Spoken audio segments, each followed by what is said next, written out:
Western civilization is moving closer to a point of irreconcilable, unstable equilibrium, as frighteningly increasing numbers of people trust nothing. Media, academia, and especially the governments are no longer held in high esteem. Regaining trust is often impossible after betrayal. However, transparency is essential to any healing process, and that is the essence of the Don Sullivan Show. Please listen to the team explore, probe, and debate cutting-edge science, technology, and computing. Play ball!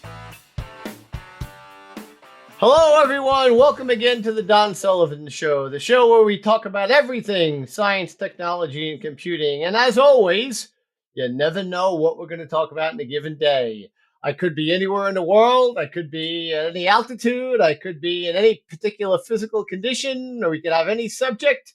And today we're going to go back and talk about music. And we're going to have the Don Sullivan Show's resident music expert, Howard Ostrow, Silicon Valley veteran and music aficionado, and from a different life, a real music engineer, on to talk about a very, very interesting subject here. We're going to talk about the difference between streaming and digital and vinyl and what we listen to now, whatever you want to call that. So, welcome back again, and I will introduce everyone. Sounds good. Let's go. Second. There's Howard. I will introduce everyone here in a second, but as always, we have to, and the lawyers are just all over me all the time. Steve and I go into these corporate meetings in these expensive buildings, and they make us and they require us to say this and to read out this waiver so that we, don't get sued by somebody eventually. So here we go. All statements by the host and guest on the Don Sullivan Show are the personal opinions of the host and the guest, all of who agree that the following content is the property of Analytics LLC to be used publicly and exclusively on the Don Sullivan Show. Does everybody agree? And everybody is here, even though the audience can't see it. The vast audience of the Don Sullivan Show will trust me, and everybody is shaking their heads, and they all agree. Howard says he agrees, and we'll be totally fine. So here we go. So Howard, welcome back to the show. Just say hi. Just say hello. Hello, everybody. Hello, everybody. Howard's back. Steve, take it away. Jersey Steve is back. He's not always on, but he's here now. So go for it, Steve. I am here now, indeed. Greetings from the Garden State. So before we dive into today's topic, which I'm personally very excited about, great debate, today's episode is brought to you by License Fortress, the industry's first and only software asset management firm to offer both a financial and legal guarantee at its highest level of service, whether it's Oracle, Microsoft, or VMware. License Fortress helps organizations stay compliant, avoid audits, and save money. You can learn more at licensefortress.com. And please support our producer by visiting axtinc.com. That's AXTINK.com. Subscribe to his YouTube channel and help support his efforts to create humorous animation. And finally, get out of that Turkish prison. Back to you, Don. Well, I noticed that you've stopped talking about the baldness issue. That still, of course, is a crisis in America. Bill does have a lot of issues. And he's got a lot of them. Particularly acute with Bill. So, they don't want to forget that there, Jersey Steve, so. All right. So, Howard, welcome back to the show. The fascinating and cultural subject here. And I'm thrilled that you, of all people, are going to help us explore this. Let's start off by establishing where you sit before we talk about where you stand. You had a previous life, as I mentioned before, as a professional music engineer, and you are a musician and a guitar player to yourself. So where do you sit on what is a somewhat religious debate of streaming versus vinyl and digital versus analog? Tell us about it. Okay, so first of all, I will tend to put streaming and digital together because they really are using the same basic technology. It's still digital. Still bits and bytes. It's digital. And it pretty much has to be. That's the only real way for streaming really to work.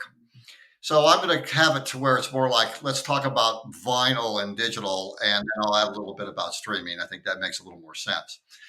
Okay, so analog is where everything just kind of naturally is. And people a lot of times will say, well, vinyl just sounds more natural to me. And I do understand that. They'll have And that the other static people will there. say, no, it's digital because that captures the original performance and that is natural. And they both are in my book, and I'll talk about why I consider them both to be. But analog is where we all come from. Our ears are analog, and everything we hear, it really is analog. So everything in a digital domain, It's all mixed in. Got the static, got everything, right? yeah, it has everything. It just does. The noise floor, we talk about that. That's always there. In fact, if our hearing was just a little more sensitive, we could actually hear the actual molecules, the air itself. We do hear, of course, wind noise, but we'd be able to hear the individual molecules Is that themselves. Is that what goes on with my dog? Yeah, kind of does. Okay. Yeah. I was always wondering about that. Okay, go ahead. Yeah. Anyway, so no matter what, if you take an analog signal, you digitize it, you got to convert it back to analog so we can hear it, at least for our existing technology right now. Okay. So, and in the end, the other thing that's important is everything in the analog world is subject to entropy. And Don, I know you know this because you're a physics guy. Second law of thermodynamics. Exactly. And that's what makes it more interesting, because we're really talking more about how do we store something, because in the end, vinyl is just a storage. It's a way to store a performance and have it so we can play it back. And digital is doing exactly the same thing. It's storing it so we can play it back. You know, before we had that before we had the ability, before Edison came up with it in, I don't know, 1880s at some point, if you wanted to hear a performance, you had to go to a hall, or you went to a pub, and that was your performance. There was really no other way to do it. Okay, so it really is a question of how do we store it. Now, Edison started off with a wax cylinder. And by the way, that wax cylinder really couldn't store more than a couple of minutes worth of anything. And its dynamic range, which is really the range of sound that it can capture, from the smallest sound to the greatest sound, was something like 40 dB, which is not very good. And by the way, the wax itself introduced all sorts of noises on its own. Okay? And you didn't want it to heat up around you, did you? No, that's how you would do partial erasures. Just heat up the wax. Anyways, so, and by the way, they were hand cranked on both sides of it. The encoding and decoding, you hand cranked it. So, it had to be at 20 RPM. Well, you had to be pretty consistent to get them on both sides. So the quality was pictures having to repeat the delivery. Oh my God. Anyway, so eventually, of course, we moved on. We moved on to what amounts to is polyvinyl chloride, which is basically what they make records out of. And we started off with 78s. And 78s, by the way, couldn't hold a lot of information. They were really basically just singles for the most part. And then, of course, we got to 45s, which, of course, were also singles. They had the big hole in them, used in jukeboxes. Okay. And then, of course, eventually we have 33s, which is 33s are really what we use. Technically, it's 33.3. 33 and a third RPM is what we use for our regular LPs. All of that technology had increases in the dynamic range. And we end up, without going over the 78s and going over those things, we ended up with roughly about 62 dB. The dynamic range of human hearing is, people will argue about it, but I'm going to say it's about between 130 to 140 dB. At that point, you're standing next to a jet engine. Now, I don't recommend people try that to find out what it's like. Okay, not a good idea. Anyway, so that's the range of hearing. So a vinyl record. That's how high you can go, in other words. It's actually more of amplitude. It's amplitude, which is loudness, Don. It's volume. We constitute that in volume, not in frequency. Volume. And that's a logarithmic. So the faintest sound that you can hear, which would be just above the noise floor, the ambient noise floor of the atmosphere of the Earth, to the loudest signal, which would, fire off a can. Anyway, so roughly not even half of what the dynamic range that's possible can be encoded on a analog record. So when you go to a concert and you hear the kick drum hit you and it hits you like that, that is energy. The energy is being put out. That's dynamic range. Anyways, I was going to say, Dawn, when you go see Springsteen and the crack of the snare comes out and your whole body just goes, Now that, if Howard we has can been with capture me it, in and a by the number of way, we Springsteen actually, concerts, so he knows what he's talking about. yeah. And by the way, in theory, we can capture that. The technology is there. The problem would happen if you did. How would you play it back? I'm going to fire off a cannon. We're going to do the whatever Wagner that we want to do, the Flight of the Valkyrie, and we're going to play it back, and we're going to play back it like you had the cannon in the room. Nah, you're not going to do really that. Big speakers. You could approximate that feeling, if you can get the bass loud enough. Kind of come a little. Stephen, you're absolutely right. If you could do that, you can. And that brings up a whole other subject, which I'll talk about, is how much money do you have for resources? Anyway, so in the analog world, and also if you look at the flow of the analog world, you have microphones. The microphones are basically, for the most part, either plates or a coil with wire wrapped around it. And as the sound pressure, which is vibration, hits it, it creates a potential. That potential goes down the wire. It goes usually into some type of preamp, which amplifies it because it's pretty low in terms of its own energy. Now, what you do with that in the past is you usually went to a tape recorder. And the reason why is because it's pretty convenient to do. It stores it, you can rewind it, and you can reuse it, and you can edit it. That's pretty convenient. The other technique you could do is going directly to a disc lathe and cut the disc. And by the way, that has been done in the classical and in the jazz world. But the problem happens if you can't really go back and reuse it. It's cutting a piece of lacquer. You can't go back and do it, and you can't edit it. You can't just cut a little piece of the lacquer out. Like almost the equivalent of artist etching. So it has lots of problems. So we almost always use tape. Tape itself, at that point, when you hit it, your dynamic range goes from, let's say, 130. It goes down to about 64 or so without noise reduction. And with noise reduction, you could probably get it into the 69 and 70 range. And the last generation of noise reduction, you could get it into the 80. At least that's what they were claiming. And that didn't really last all that long. So you're getting better. You really are getting better. But you've taken a loss. You really have. You went from that 130 and you went down to 60, whatever, 64 or 62. So you're not going to get the cannon. That's not going to happen. Okay. You can't store that kind of energy. And then you take it, and usually if you have multiple tracks, you go another generation back. Let's go again, because we got to take all those channels and mix them to something we can listen to it at home, which would be usually stereo. Guess what? It takes another hit, and it does. So it takes another hit.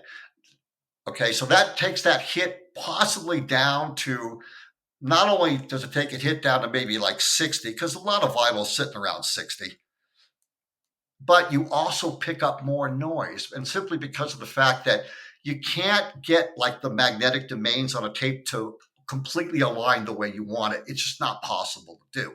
So a number of them are going to be just random, and random domains are random frequencies. And that's really what noise is, whether it's white noise or pink noise. It's random frequencies. And that's going to be there on that multi-track.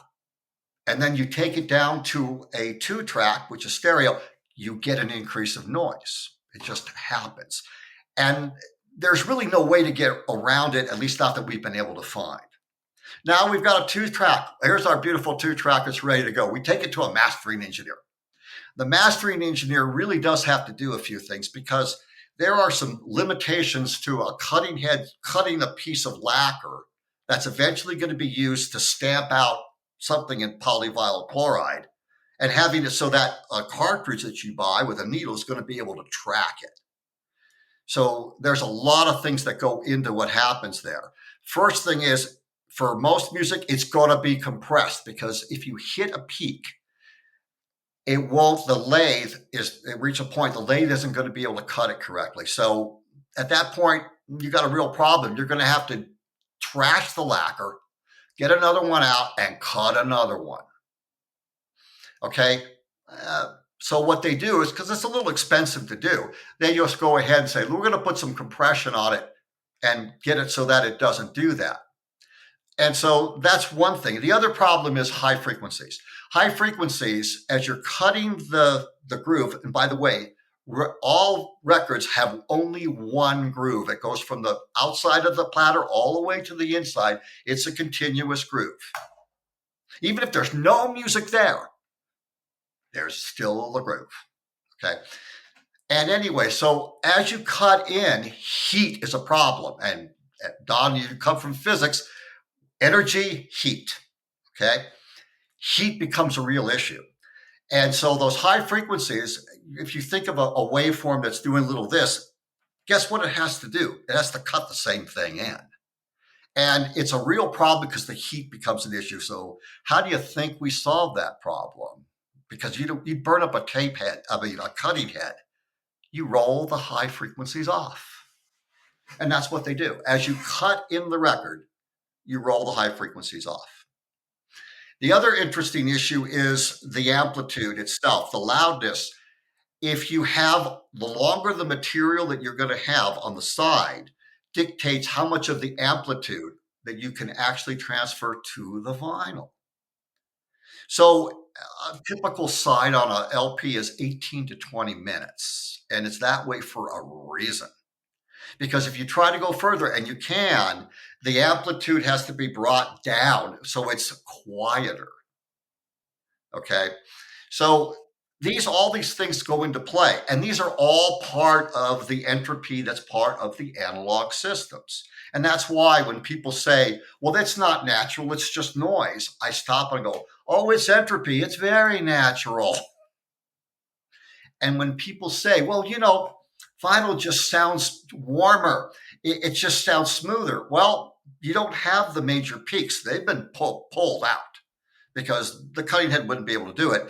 And when you roll out the high frequencies, it does sound a little warmer. It really does. Now, what do you mean by warmer? Don, I'm glad you answered that question, because that's what people say. That's what I'm here for. It sounds warm. Well, with most people, at least when I, really talk to them, the warmth, in their opinion, is the lack of what would you say? It's not overly bright. It's not harsh. A little muddier, or it can be, I guess, depending on how you're looking at it. But yeah, warmth, a little muddier.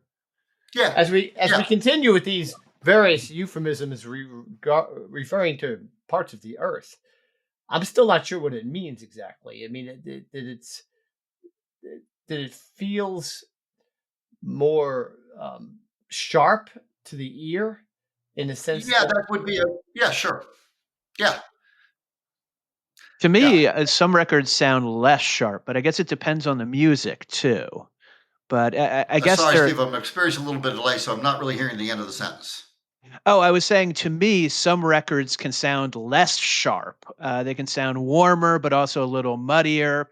But they don't seem as compressed as digital. That is pretty much, I agree with you there. And it's because of the limitations of the technology, it's going to tend to do that. We cannot take a performance and capture it in its entirety with its dynamic range and be able to do it across that chain I talked about. It's not possible. It's going to be changed. And I use this description. Analog, and especially vinyl, think of it as more like a painting than a photo of the performance. Look at a painting and you can see if you look really closely, it's not the same, is it? But when you back away, it kind of, your brain fills it in. In a way, analog's similar to that. I think that's a good analogy.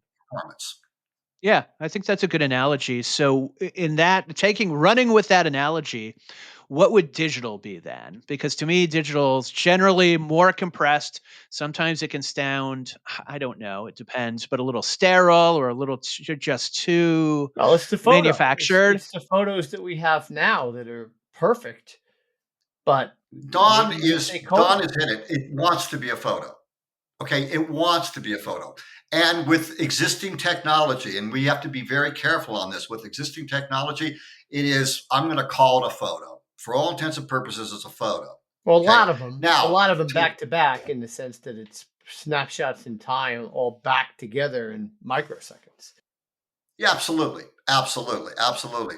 Now, you got to understand things in respect to history and technology, because when digital first came out, um, you could you really could come close to modern stuff, but it exorbitantly expensive. It would be something that a research lab would do. Even the audophiles aren't going to pay the money to do it. Okay. It's at that level.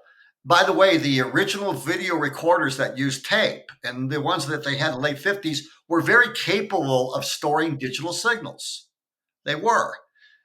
In fact, they were used in the 60s to do just that. But those were simply experiments because you had a problem. How do you get it out to the consumer so they could hear it? Something they would pay for. So let's go. Speaking of history, since you brought it up, let's look at the middle '80s. I'm sorry I got delayed, Dom. So yeah. So speaking of history, since you brought it up, let's go back to the middle '80s. You know, when we were kind of kids, when this all started, somewhere around '85, when the first big CDs or big video discs happened, and then the little CDs came along. once again, waiting for the delay.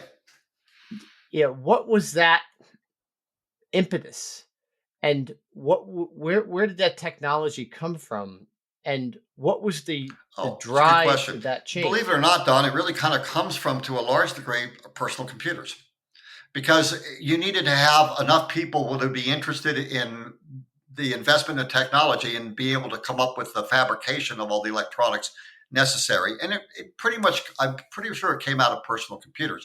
Remember the TRS-80s and the Commodore? Those are all 8-bit systems. And by the way, the very first digital recording systems did exactly the same thing. They used 8 bits. And 8 bits, it has a really limited dynamic range and limited frequency range. It's pretty much good for just voice. Well, it happened faster. It happened even faster than the PC revolution happened. It really seemed to happen in 1 year. Yeah, but you're right. Actually, it didn't. It seemed like it, but it actually didn't. I see your point, Don. I really do. I'm sorry about the delay. I may be answering it too quickly. So the reason why is because you needed the microprocessors. You needed to have the microprocessors and things. And the PC is what brought it about. Believe it or not, the specification, the first thing were compact discs.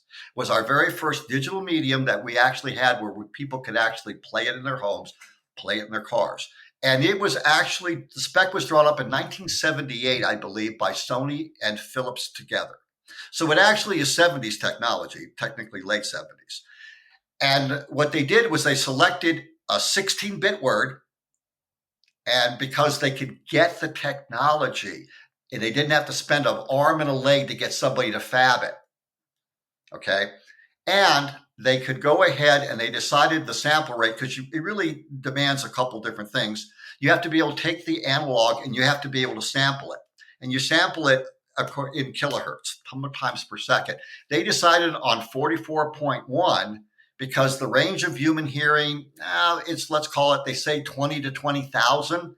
If you're 18 years old, yeah, you can probably hear that. But I guarantee by the time you're 30s, you're not. And if you're like me, you lost it much earlier than that. Yeah, if you're listening to the really loud stuff, maybe by 19. And that decision was made more or less financially because they could get the technology. They could make they could take 5.25-inch discs, which of course they got the idea from PCs, which we were using that for floppies. You get the technology. It was all in place. So it actually came about right before the 80s. The very first CD-ROM CD compact disc was actually available in 1982 because I had one. It was a Sony CP101. I didn't realize that. So the problem was you couldn't get software for it. I mean, you couldn't get content.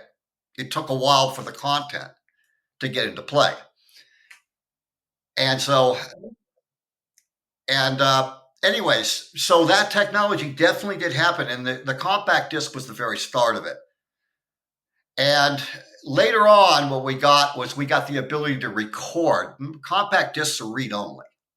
We got the ability to record later on. We got that around 89 when Digidesign and Avid, which are the same company, came up with Pro Tools. Pro Tools gave the ability to record multiple channels completely digitally. And by the way, the very first ones were, I think, really, they're just still 16-bit, and I believe they still sat with a 44.1 kilohertz, sampling rate. Although they might have used 48 because that was also something that was also starting to become popular. And that really was the way for us to get everything together for digital. If you want to do it completely, you had to have a recording system, you had to have a playback system, and that's what it took to do it. And all that stuff pretty much did happen in the 80s. That's fascinating. I was going to say, I remember as a child when I was younger in the 80s buying cassettes. And I think my first cassette was maybe Guns N' Roses or Michael Jackson or something. But shortly thereafter, it was all about CDs, instead of, and eventually later in high school, you finally could burn your own CDs and make CD mixtapes, because that's what we used to do with, the cassettes. And you could even listen to the radio and wait for your favorite song and try and record that. Of course, you'd end up recording the DJ or some commercial before it or after it as well. But it's interesting how that medium change really was also a change in kind of how we listen to music, because with CDs, you could skip songs. Yes. And with cassettes, it wasn't necessarily the case. Yeah. No, cassettes are sequential access for the most part. Fast forward, but it's sequential access. So let's transition a little bit from the weeds, which is wonderful and it is very scientific, to some more practical examples. And Howard, you can, we've talked a lot about this over many years, these kind of thing, but I find it amazing that so much historically society changing music happened before the digital innovations. For example, this is maybe my favorite example, the incredible effort George Martin in particular put into putting together the incredible nuance, which most people don't know of. And I encourage them to go watch the latest. I forget what it's on, but there's a latest 4-part series. It's actually a PBS series on the Beatles reconstructed. But George Martin's effort in putting together, manually splicing as opposed to dragging and dropping, all of the details of Strawberry Fields to get it exactly the way John Lennon wanted it, which Lennon didn't even know how he wanted it. Martin figured it out, and then Lennon said, yeah, that's it. And it took weeks and weeks and weeks, but they manually put it together with Scotch tape sometimes. It's an incredible story of absolute genius in all of this. But they did all of this before they could drag and drop. But it was done then, and that's what we listen to now as part of one of the greatest songs ever written, right? Yeah. By the way, it's 2 takes, so it ended up with 2 takes, and Lennon liked them both. 4 tracks. Lennon right? did propose to George Martin. You're right. And can we just join them together? And Martin's initial reaction was, "You got to be nuts. They're different time signatures. Yeah, they're different keys." But what they did is they used a varispeed, so they're able to varispeed the original tapes. So they manually. Manually. You have to turn it till it. Actually, you can, because of the way the motors are. There is a more scientific way of just turning it. But yeah, they actually had to slowly but surely adjust it to where they got it to be just what they thought was right. And this is how they did it. They did it to where they thought it was going to be right. Did it on a piece of on a 2-track, and they took a razor blade out and they cut it together. And it's not quite Scotch tape, but it has similarities to put it together. And it's a great edit. It really is a great edit to really get. And by the way, if those are interested, if you're listening to it, there comes a point where they go, "Let me take you down." It's right at that point where they did the edit, and you can hear the other parts because it has different. Well, yeah. Until I watched that episode, until I watched that series, I knew something happened. It took a lot of time to do. And it's real easy to do digitally. You Yes, mark the that's start, you mark the end, you say basically snip. Because when you do a snip on some of them, and then some of them use different technology, it pulls that little middle part out and just joins them together. well. Here's what I'm leading to this, and this is sort of a very quantifiable way that I think in terms of errors. I have a belief that somewhere between 1950 and 2000, it was a certain golden era of music, similar to the 1600s or the through the 1800s, where you had the Baroque, the classical, the Romantic eras, as they're defined by academics.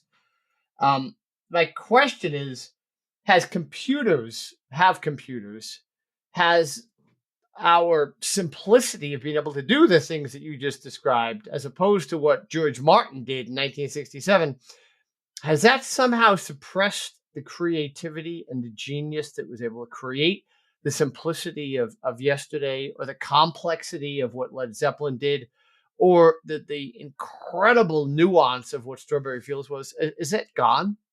So, anyways, yes, those were definitely considered to be golden eras. I think to a certain degree they were, because they were one of the first to actually use that technology. They had reached the point where they had 4-track and 8-track recorders. Before that, they had mono and basically 3-track recorders were used. So they had the ability to have those tracks where they could put all the separate instrumentation to do that. The machines had the ability to have the vary speed and things that you could link them together. They did utilize that technology, and it was definitely earth-shattering. If you look at nowadays, yes, the technology is a lot easier because the technology has just exploded. The digital technology makes it incredibly easy, because if you make a mistake, you don't like it, you just say undo. In the past, and I've undid edits, you grab the tape, take out the tape, the splice, and put it back together. And that was never very fun. I think, though, that as far as creativity goes, I think a lot of it was just simply the fact that it was the environment was really open, and popular music is always a reflection of the society itself. Folk music's the same way. It was a time of a lot of change, and there was a lot of openness. The record labels were run by people who really were music people. And that did change. And the record company, especially around the 80s and 90s, it became really just a corporate thing. And in fact, nowadays, most of those independent labels that were doing some great work, they don't exist anymore. They were absorbed by the big ones, and they've been absorbed by even bigger ones. And now we have AI generated music, which is whatever. I don't know how to comment on that. I'd certainly be looked at as, Steven's younger than us, Howard, but we'd be looked at as seriously old school and about ready to die if we commented like we really feel on this. But it's nonsense, and most of the music that we hear from, and I won't mention certain singers, but the more popular ones is childish. And I suppose that people might have commented the same way in the late 50s on the Beatles, but that ain't true. So it just seems to me it's very different, and it has been since 2000. Well, each generation has a tendency to look at their prodigy. It tends to look at their music, their social mores as being different, and in a respect, they kind of are. And we all have that perspective because we're raised on it. We're raised on hearing this. We're raised on that kind of music, and it has a sense of security with us. And things that are new they can appear that way. As far as, especially when you talk about pop music, it has become very homogenized. But I'll be honest, it always kind of was. If you think about pop music back in the 60s, it was kind of that way too. I'll tell you that my 3-year-old granddaughter loves the Beatles, and that makes me feel great. Kids nowadays do have access to just about any music you could possibly find on the internet. So while pop music is quite homogenous, and yeah, you could kind of cherry pick this and that and say, popular music nowadays is crap. I would say that. Oh, sure. I would probably agree, but kids can listen to the Beatles. And Steve, we've been to concerts. to prove that. You know what? I remember the Curmudgeon Show or whatever that band's name was, but I still think the internet does give you access, does give kids access to such a wide range of music, whereas in the past, it was just listening to. For me, it was Z100. Or other popular radio stations. Does my heart good when the 3-year-old sings "Can't Buy Me Love"? All right. I guess what I'm saying is, I still think that's obviously a timeless. It's a timeless. It's a great melody, and a great melody will always. I think so. Always have an impact.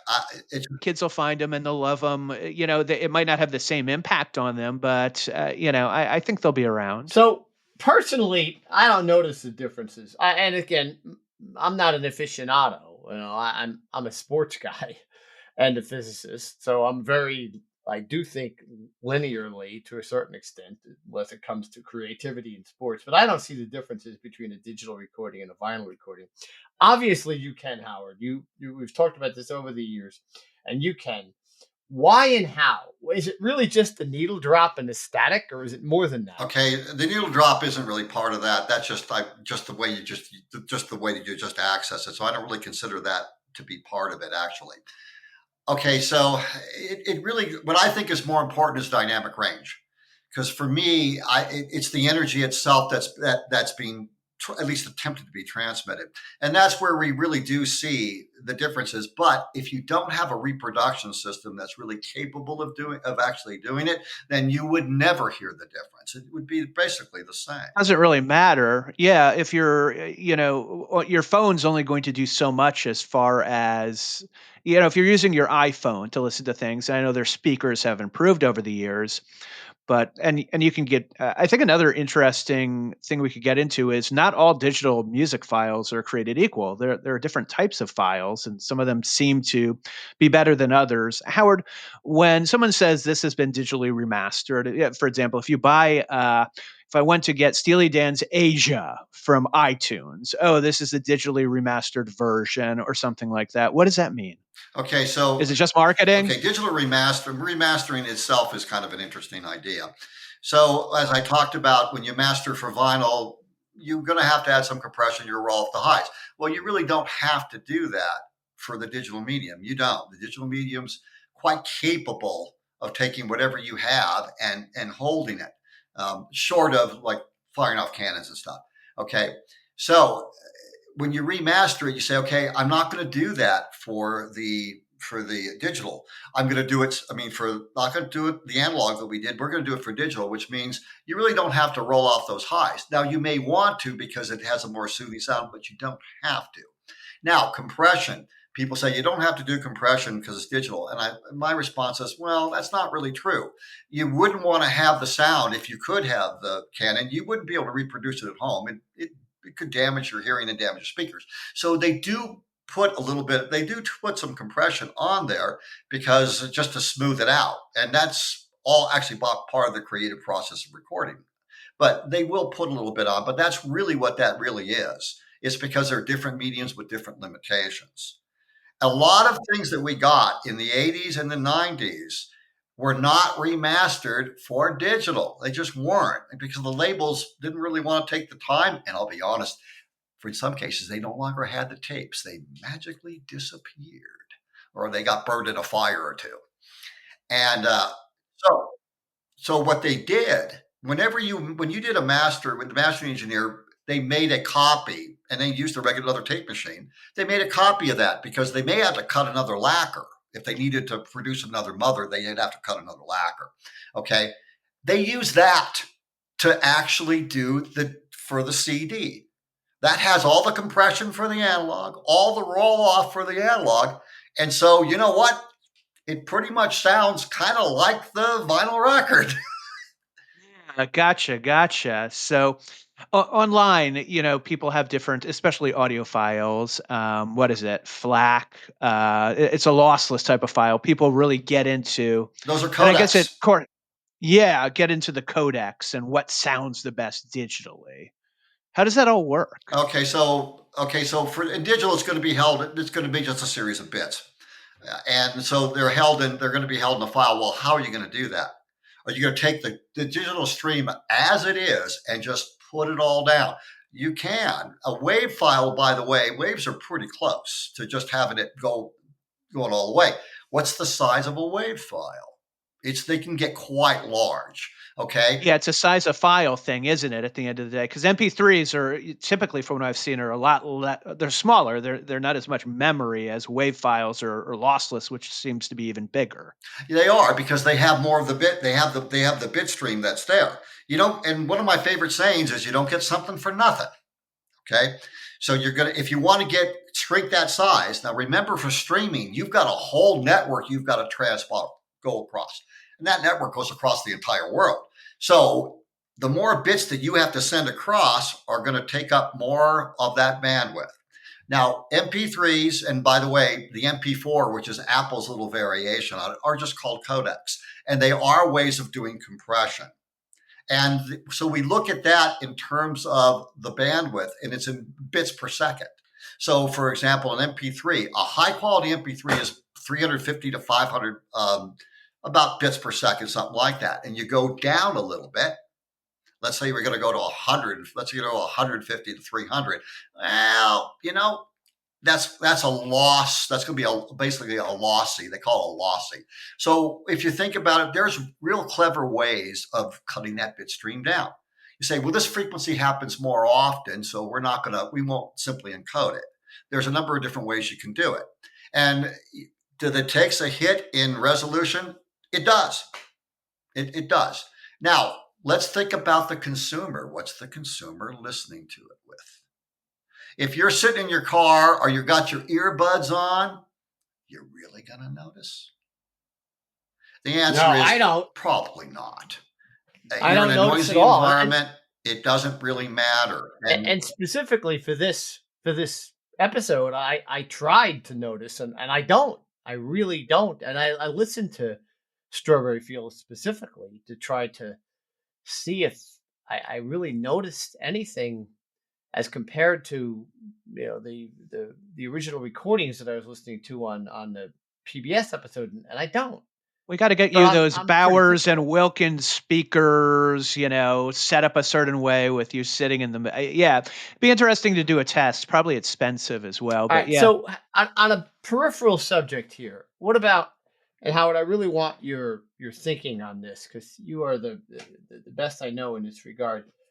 In terms of artificial intelligence, which of course is really mathematical iteration in the machine learning, that's able to sort of mimic creativity, is from a composing perspective, is AI ever going to be able to compose like Billy Joel or God forbid Dylan?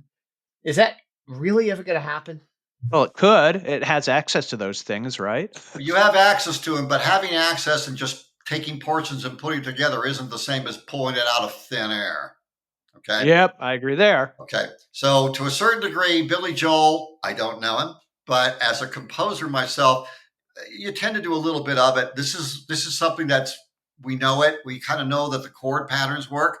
We know it's a major scale. We know how things work in the Western thought to that. And so that's an algorithm to a certain degree. And, lyrics are, of course, they're done in whatever language you happen to be using. And you have to have a certain organization of that. We've all learned that. And AI can learn that too. But when it comes to creating something, there's something called emotion. And emotion is a major part of music. It's not only in the composing, but it's also part of the listening. And when we think about emotions, think about how we do it now. We use chemicals, hormones, and chemicals in our brain working with synapses to dynamically almost kind of rewire itself. Let's think about doing that in silicon. The artificial intelligence dream is to create a real neural network, which is mimicking it mathematically, arithmetically right now, but it's not even close to actually the way the chemical processes work psychiatrically. And it's really, again, just mathematical iteration, and the learning is a continued iteration of trying to find out what's best.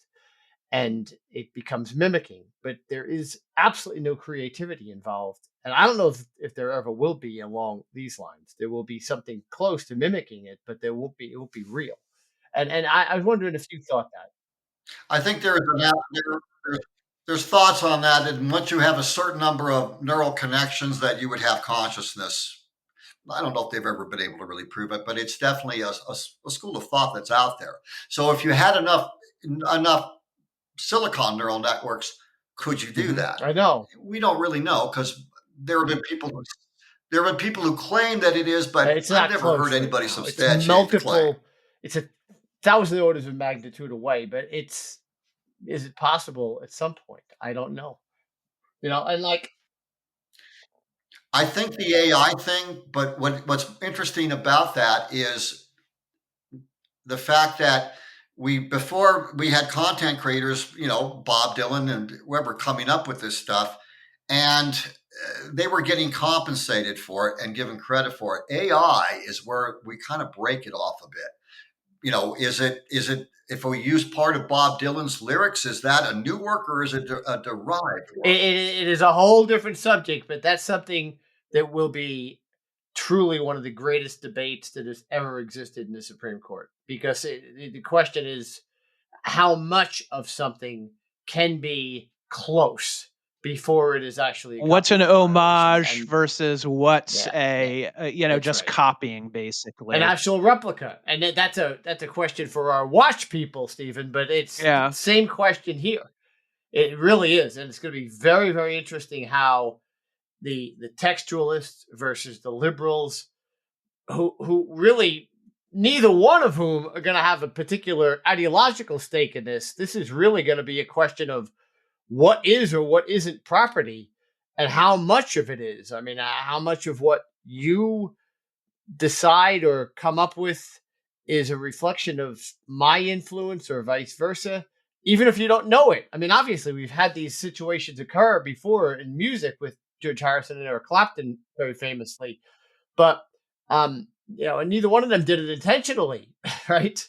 The Stairway to Heaven thing as well. They didn't do anything intentionally, but there's a guy out there who absolutely swears that he came up with that tune a decade before, and he's probably and we've genuine. seen plenty of lawsuits. Yeah, so this is 1,000 times more. So it's an interesting, and it's a subject unto itself. And Howard, we're going to have you back to talk about that artificial intelligence in a much more in-depth way, if you're willing to come back, especially after we browbeat you with all of this. But I want to really get into some more questions here before we run out of time. On a sort of a different theme, the engineering trickery that exists right now, particularly what they call voice auto tuning with our most famous billionaire superstars on stage, which is very well known at this point. Is it can it really ever do anything to capture the sheer emotion, as you said before, even the sheer anger that's used on stage, or the genius of, for instance, of Prince? Thank you, Tom Petty and Danny Harrison, in that mind-melding Rock and Roll Hall of Fame rendition of "While My Guitar Gently Weeps," or the Stones' present stylization of "Gimme Shelter." I don't think you've had the chance to see that on stage, Howard, but I was not even a fan of that song until I saw the way they have stylized it on stage with the members who aren't the singers who aren't members of the Stones, with an incredible energy to it.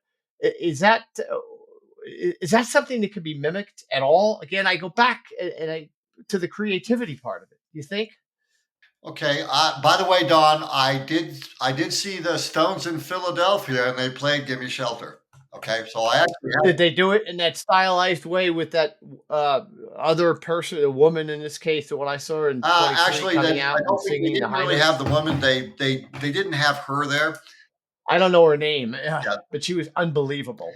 That's interesting to ask that. Well, Melodyne, which is what we call autotune, because that's the company that actually has at least a patent on some of it, is an interesting development.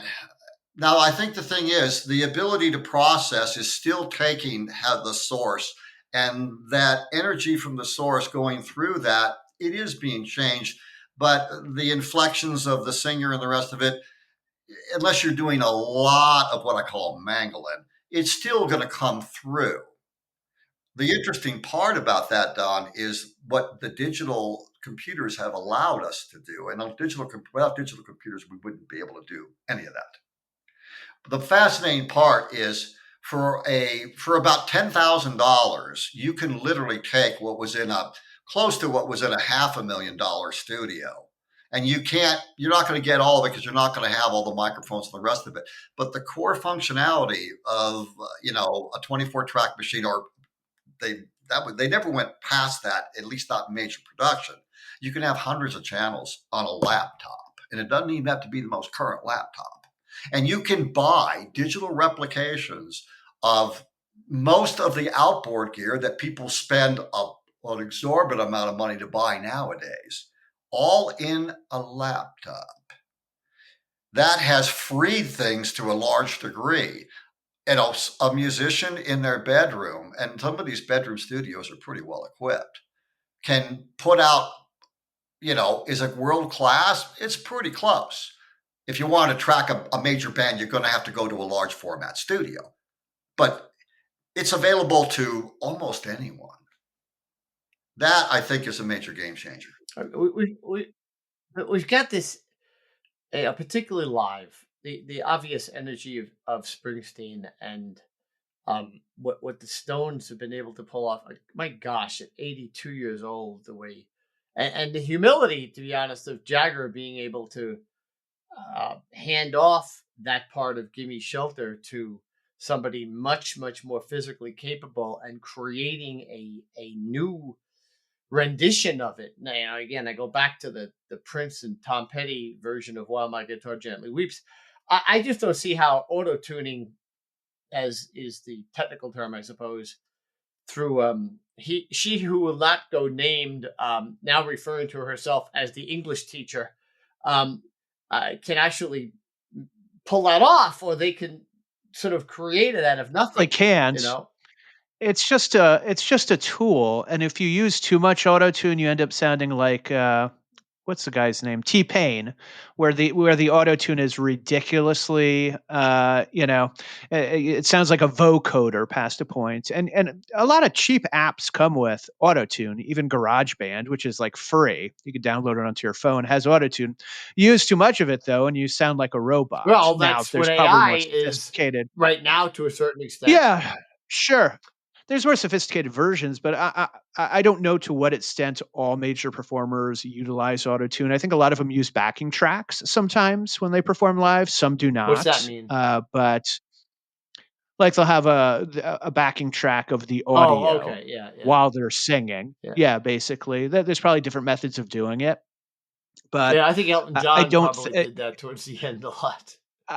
If you don't have the goods, your live performance is going to be limited, I think. Well, even in today's, obviously, but Bon Jovi doesn't sing "Living on a Prayer" anymore because he can't, and so and Elton would like, which is understandable.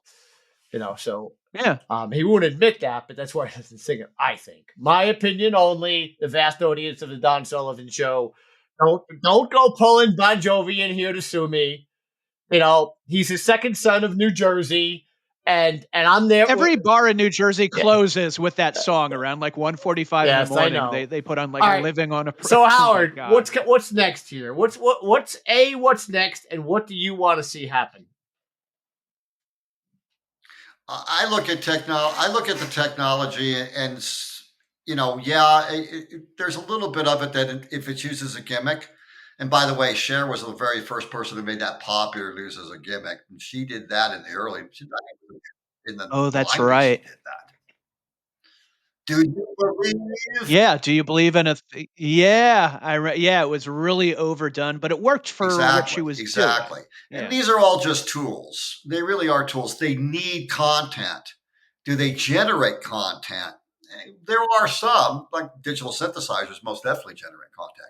But generally speaking, they have to take content generated by us or, AI eventually, of course, now. But they just run it through there. But the original creation is still the creation. Without it, the tool just sits there. So tell us, what's next and what do you want to see happen? What would you, and if you get to live to 150?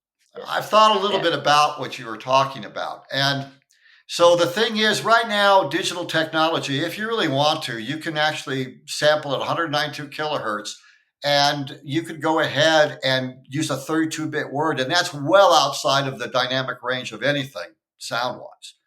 Okay, so that's already been done. You don't really see it in consumer-based stuff, mainly because there's no need to do it. You'd have more bits representing nothing, and it doesn't make sense. But the thing would be a driver would be something in the entertainment industry, because musicians, well, we're not a major part of the population. We may want to think we are, but we're not. And it's the people out there that are just who are streaming videos or doing the rap. So I thought about that, and I thought, well, the next step would be, let's just cut all the reproduction stuff out. Let's cut out the video, the TVs. Let's cut out the speakers. Why don't we just go right into the brain? Now, this is the interesting part. Telepathic music? Is we actually are able to do, telepathic video. We could have a streaming service into your head. That'd be pretty cool. Yeah, well, think about it this way. We have cochlear implant technology. We do. Where they basically they bypassing the eardrum, and to a certain degree, I think they bypass the cochlea and they go. Damn it, Steve! I thought we were going to go a whole episode without mentioning Musk, but go ahead, Howard. Okay, so you go right in. So that technology is out there. Unfortunately, the people I know who have it have said everything sounds like a robot voice. Trying to get the fidelity and to get it fast enough and to do the transfer is probably elements that are causing that. But that's just a matter of technology. Think about when we were using wax cylinders that could only do a couple of minutes with almost no fidelity at all, and how long that took. A little while, but remember about the time between technology changes are shrinking. Now, Neuralink, which is, of course, Musk's company, they really are looking more at what I call the opposite. They're looking at using the brain to control computers, which is kind of the other way. You think it out, you can think it, and then computer takes it, turns it into speech, and talks it or types it. I think they're looking more at that, at least Neuralink is. And there are other people looking at neural simulation for paralysis. But as I think about it, I go, well, if you can figure out how to get that oral cord to do it one way, you can do it the other. Something that a man invents. Why can't we do it the other way? Why can't we take video and why can't we take audio and let's just go right into our visual cortex and our oral cortex? That is amazing. It's something I never would have thought of. That is. They're going to put advertisements on it too, so get ready. Yep. Yeah, and let's be honest, everybody. There are many forms of entertainment that would love to be able to utilize that technology. Oh yeah, I can. Oh my God! Just imagine what would be in. And you can use your brain to comment directly about things. You could argue with people online without even typing. The interesting part is you don't need a TV, you don't need a screen, you don't need any of it. It'd almost be like you were in the movie, and you could probably figure out how to do gaming so that you've got your own private holodeck. Oh man! Now I got a pretty good imagination. That's holodeck. You do exactly what's going. That's fascinating. Yeah. All right. On that note, so anyways. Because entertainment is going to be a major driver. It really is, because the sheer numbers. Always is. All right. On that note, Howard Ostrow, thank you again for being with us. And if you are willing, we will have you back to talk more directly about artificial intelligence in music and entertainment and exactly the subject that we've just talked about. So thank you, Howard. Thank you. Thank you, Steve. And we're going to end up this episode. And thank you, the vast audience of the Don Sullivan Show. Remember, download them all, collect them all, because they're all cool. And remember this one thing, that even when we're talking just about music, folks, even when we're talking just about music, especially in this season that's getting closer towards fall, all at-bats are situational.